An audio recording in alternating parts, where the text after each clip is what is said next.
What is up guys, Jason here. Welcome back to the channel. In last week's video, I talked about how nurses at Kaiser Permanente are able to earn over $20,000 per month after taxes. If you don't believe me, go ahead and check out that video. But to continue with the theme of the last two videos, in this week's video, I'm gonna talk about the deceptive salary of doctors. I'm gonna compare the average lifetime salary of a doctor in the United States to that of the average US nurse, as well as a nurse working in Sacramento, California. And if you want to know exactly why we're living in Sacramento, California, make sure you stick around to the end of the video because that is the best part of the video. Okay, so let's move on to the video. All right guys, here we are. This is Nurses to Riches, the deceptive salary of doctors, a breakdown of education, debt, investments, and lifetime earnings. The RN versus MD debate. So, how many years does it take to be an MD? Here in the United States, to become a doctor, you first need to complete 4 years of an undergraduate degree program, 4 years in medical school, and then you need to complete at the very minimum 3 years of residency in training. So, for the purpose of this video, we're gonna go with 3 years of residency after medical school and undergraduate degree program, which is going to be 11 years in total. Now, how much debt does the average MD accumulate? Well, let's take a look. Here, you can see that the median education debt for indebted medical school graduates in 2019 was $200,000. So again, for the purpose of this video, that is the number we're going to use. I know there are many other students that graduate with more debt than this, and there are some that graduate with less. But we are going to use 200,000 because it is the median amount of debt that students graduated with in 2019. So how much interest are you going to pay on a debt like this? Over the life of the loan, which is 20 years or 240 payments, a doctor is going to be paying $97,232.55 on an interest rate of 4.33%. That means that they are going to be paying a total of $297,232.55. But how many hours does the average MD work? Based on data from 2018, the average physician works about 51.4 hours. There are many varying factors, but this is the average for all of the physicians that were surveyed in this study. Okay, so now that we know what the average amount of hours worked for a physician are, what is the median net salary during residency? Medscape came up with a report that showed that in 2020, $63,400 is the average annual salary for residents. So now that we know the average annual salary, what is the resident annual after tax income? This is income that is not including a 401k contribution. All of these numbers that you see here are based in Sacramento, California, taxes only. So you can see here that 22.78% was the effective tax rate and $48,954 is the net take-home pay with 2020 income. And now that we know the resident's net take-home pay, what is the median net salary for an MD in the United States? Taking a look at the Bureau of Labor Statistics, the median pay for doctors in 2020 was $208,000 per year. Now that we know the median salary, what is the annual net income for an MD who does not invest in their 401k? Again, I'm looking at these numbers based on a single income earner not contributing to their 401k in Sacramento, California with a salary of $208,000. They would be coming home with $136,734 per year. What do the lifetime earnings look like if this MD does not invest in their 401k? If we take a look at the amount of education required, you can see that the first step they need to take is a bachelor's degree. This is going to require about 40 hours per week, 40 weeks per year, for a total of 4 years, which equals to 6,400 hours in total. Next step is medical school. They're going to be studying and going to classes for approximately 80 hours per week. They're going to be studying about 40 weeks per year, and they're going to be doing this for 4 years in total, which comes up to 12,800 hours for the totality of their medical school curriculum. And next we have the residency. This is a 3-year residency. They practice around 80 hours a week, and they do this about about 50 weeks per year. And the last two steps are the US medical licensing exam and becoming a board certified specialist. After this, we have to talk about money spent becoming a doctor. The average amount of school debt a doctor leaves with is about $200,000. They will be paying $297,232 over the life of this loan. Then we have the median gross income, which is $208,000, and for the residency annual income, that's going to be $63,400. If this MD does not contribute to their 401k, their net annual income is going to be $136,734. Their residency net income is going to be $48,954, and the total net MD income over their lifetime is going to be $4,922,424. When you add the total residency income to that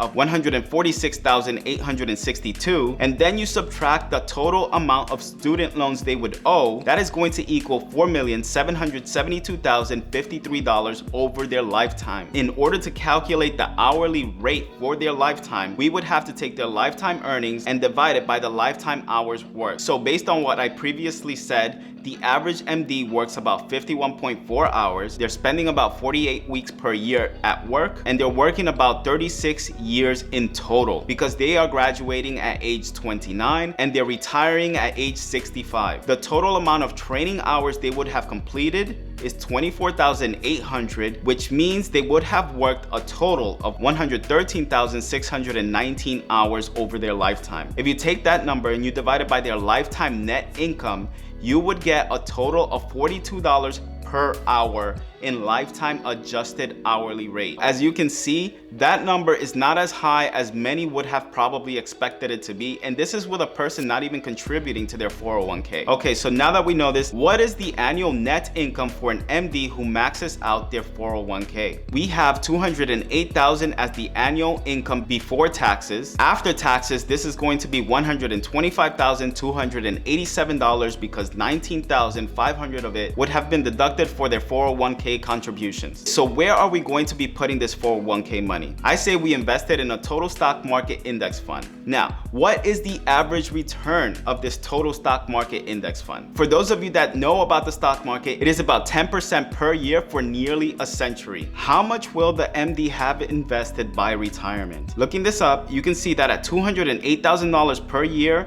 a 9.38% contribution would equal to $19,500 per year in contributions to the 401k. This means that at the maximum allowable amount of $19,500 per year for 36 years, this MD would have accumulated $5,722,237. So what do the lifetime earnings look like if this MD maxes out their 401k? Well, just like before, this MD would have completed the same amount of education required as the previous MD, but they would have earned a net income of $127,285 as an MD annually, and as a resident, they would have earned $48,954, bringing their lifetime net income to a total of $10,082,198. So that looks like a lot of money, doesn't it? Well, let's continue because I want you guys to see how much the California RN can accumulate over their lifetime. Okay, so let's break this down again. The average hours worked per week is going to be 51.4, just like before. The amount of training hours is going to be 31,200, bringing the total lifetime hours to 120,019, and bringing the adjusted hourly rate over their lifetime to $84 per hour. Okay, so now that we know about the MD salary both with the 401k and without the 401k, let's take a look at what an RN salary looks like. So, how many years does it take to be an RN? Well, as many of you probably already know, there are many different types of nurses. There are diploma nurses, ADN, BSN, MSN, and DMP. For the purposes of this video, I'm gonna be discussing the BSN because it takes approximately 4 years, just like the first 4 years it takes for somebody to become a doctor. But as many of you know, you can be an ADN, graduate earlier, and make more money than these figures I'm showing you here. Okay, so anyway, let's move on. How much debt does the average RN accumulate through school? A recent study showed that a nurse who is getting a BSN is going to have an average of $23,711 of school debt. And if you borrowed $23,711, how much are you paying in total? If you look at this chart, you are going to be paying $35,238.40 over the lifetime of this loan. Okay, let's take a look at the average amount of hours a nurse works. On average, you're gonna have nurses that work anywhere from 8-hour shifts 5 times per week, 10-hour shifts 4 times per week, or 12-hour shifts 3 times per week. If you work for other hospitals like Kaiser Permanente, you're gonna see that they have 4-hour shifts 5 times a week, 3 times a week. They also have 8-hour shifts 3 times a week, 4 times a week, 5 times a week, and they have 12-hour shifts 2 times a week, 3 times a week, etc. Okay, but for the purposes of this video, we're gonna say that the average amount of hours a nurse works is about 40. Now that we know the average amount of hours a nurse works per week, what is the average annual salary of a US nurse? Not a California nurse, we're talking about a US nurse here. Okay, so the Bureau of Labor and Statistics says that the median annual salary for a nurse in 2020 in the United States was $75,330 per year. Okay, what is the annual net income for a nurse in the United States that is not investing in their 401k? All right, so if you look at this chart, again, a single income earner not contributing to their 401k is going to be bringing home $56,238 per year. What do the lifetime earnings look like if this average nurse in the United States does not invest in their 401k? As I mentioned before, this nurse is going to require 40 hours of week of education for 40 weeks per year for a total of 4 years, which is the equivalent of 6,400 hours of training. They're also going to require a license for employment. Then let's look at how much money it takes to become a nurse. Previously, I stated that this nurse would have paid off a total of $35,238.40 over the lifespan of this loan. Their gross annual income would have been $75,330, and their net annual income not contributing to their 401k would have been $56,238. The total amount of years worked would have been 43 years because they would have graduated at the age of 22, and their total net working income would be $2,418,234 by age 65. Their lifetime net income after their student loans would have been deducted would be $2,382,996. Now, to calculate the hourly rate, we would take the 40 hours per week that they work, as well as how many weeks per year they work, which is about 48 weeks per year, for an average of 43 years and 6,400 hours of training, which equals 88,960 hours in total. This brings us to an adjusted hourly rate of only $26.79 per hour after taxes. When you compare it to an MD's salary, that's about $14 less per hour